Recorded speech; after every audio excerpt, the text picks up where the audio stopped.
Bonjour et bienvenue pour la leçon numéro 4. Nous allons voir aujourd'hui le bouquet linéaire à expression horizontale. Commencerons comme d'habitude par la présentation des feuillages que nous allons utiliser, puis les accessoires et les outils dont nous nous servirons, puis à l'assemblage et enfin aux finitions et à la mise à l'eau. Je vous dis à tout de suite pour le bouquet linéaire à expression horizontale. C'est parti. Bon fleurissement. Je vais vous présenter les fleurs pour le bouquet linéaire à expression horizontale. Donc pour commencer, nous aurons 2 hortensias blanc rosé, 5 roses parme, 6 roses avalanches, des roses blanches, 5 beaux arômes blancs et 3 chrysanthèmes unifleurs mauve avec un cœur vert jaune.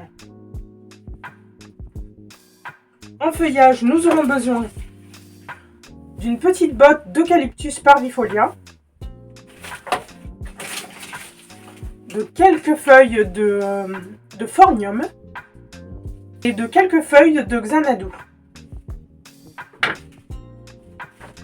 Quelques petites épingles nacrées et d'un assemblage de bois. Moi j'ai choisi du tortueux que j'ai ensuite bombé et que j'ai après monté avec du fil de fer vert laqué et du fleur à table que j'ai ensuite entouré de fleur à table. Il y aura un autre chapitre spécialement fait pour les techniques de montage de végétaux. Donc parti pour le fleurissement. Nous commencerons donc par prendre notre petite structure et commencerons son fleurissement. Je commence par mettre un petit peu de feuillage en base de cette structure. Cela la maintiendra de façon allongée.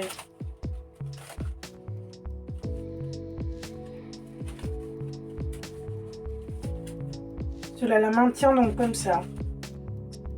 Cela bloque la forme allongée du bouquet. Je commence par mettre mon premier arôme. Puis je dispose un hortensia juste en base. Il aura pour but alors de donner du rythme à l'arrangement.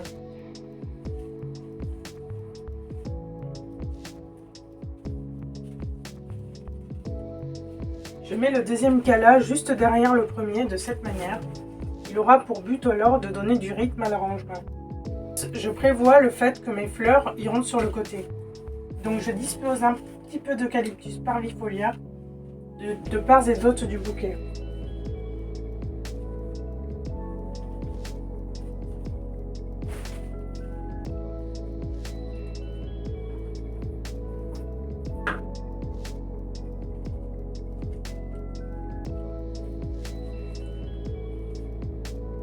Je tourne régulièrement la composition, je tourne régulièrement le bouquet afin de bien disposer mes fleurs de chaque côté, de façon équilibrée.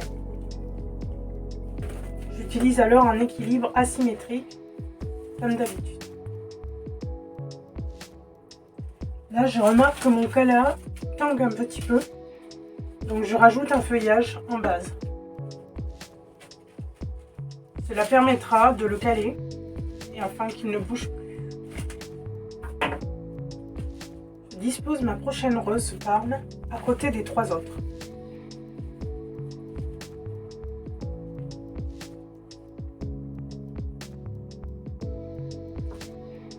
Et je tourne mon bouquet et je rajoute à l'opposé de l'hortensia un deuxième hortensia blanc.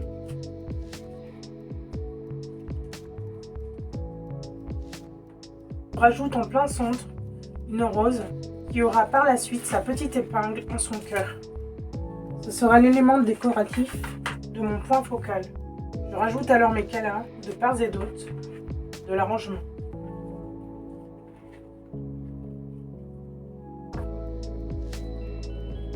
Je continue à vriller mon bouquet de cette manière. Je répartis correctement les couleurs de part et d'autre du bouquet. Je rajoute un petit peu de feuillage pour donner un peu une autre texture au bouquet.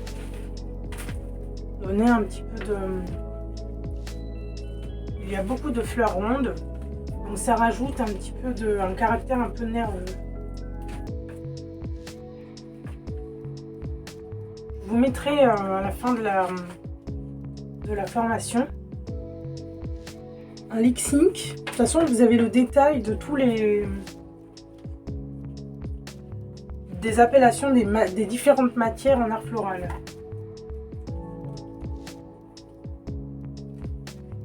Il y a des fleurs et des feuillages qui sont plutôt considérés comme calmes et d'autres comme nerveux.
Je rajoute un petit peu de feuillage sur le côté.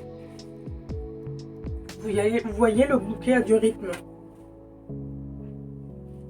Tout en gardant sa légèreté.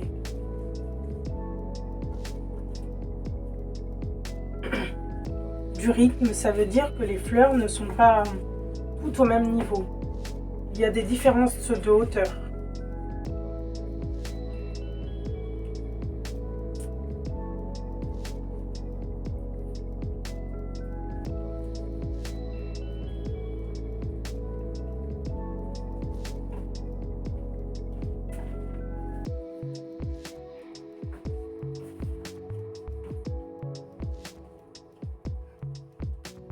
Comme vous voyez, j'ai toujours ma vrille en main. J'ai toujours ma vrille sans feuillage. Il faut éveiller. J'ai toujours ma vrille à l'intérieur de ma main. J'utilise tout le feuillage que j'avais prévu. Je rajoute, pour donner un petit peu plus de longueur, des feuilles de phormium.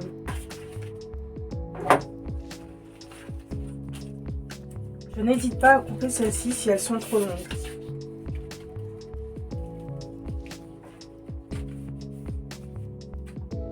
Cela rajoutera un peu de longueur à mon bouquet et accentuera sa forme générale. Je rajoute alors mes feuilles de Xanadu en guise de collerette.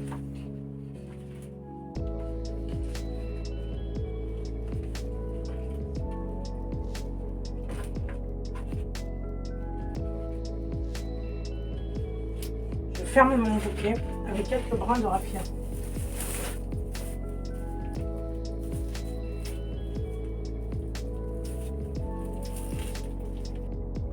Et je retaille mon bouquet. À présent, je peux mettre mes petites épingles comme élément décoratif dans le cœur de mes roseaux de Parme.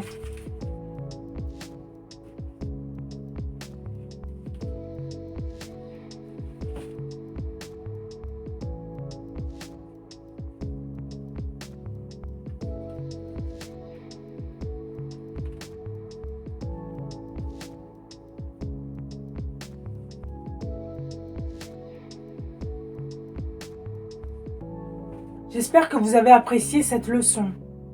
N'hésitez pas à utiliser les fleurs que vous aimez.